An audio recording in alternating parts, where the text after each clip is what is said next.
So yun guys, no, ang masasabi ko lang sa ating mga monetize katulad ko, pati yung mga small YouTuber, huwag tayong mawala ng pag-asa. Sipag at tiyaga lang tayo. Kasi balang araw, tataas at tataas din yung mga channel natin. Kaya tuloy lang tayo, tuloy lang laban, go lang tayo. Kasi malay mo, pagising natin, pagdilat natin sa ating mga mata, ganun pa rin. Joke lang. Kung gusto natin makuha ang ating mga pangarap, ang ating inaasam-asam, magsumikap tayo.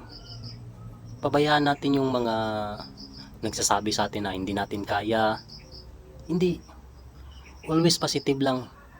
Kasi ang sabi nga nila, ang pagbablog kasi, Lods, ay parang pagtatanim din ng palay. Kailangan mo magtanim para may aanihin ka. Kaya tayong mga small YouTuber o hindi pa monetize katulad ko, sipag at tiyaga lang. Tuloy lang tayo sa pag-upload, paggawa ng video, kahit anong video, content, tutorial ba yan, makapagpasaya tayo ng mga tao, okay na yan. Dahil kahit papano, balang araw, tataas at tataas din yung mga channel nyo. Tiis-tiis lang. Hindi tayo magmadali. Ganyan talaga. Parang sa trabaho din.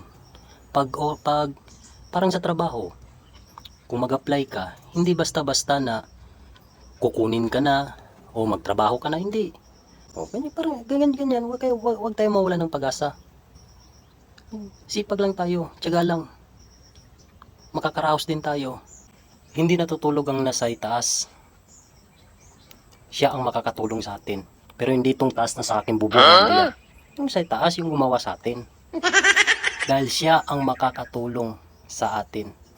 Pero ang masasabi ko lang mga Lods, hindi lang tayo gagawa ng ikakasama natin, yung na maligaw tayo, kung aangat na yung vlog natin, o di kaya channel natin, lagi natin tatandaan kung saan tayo nanggaling.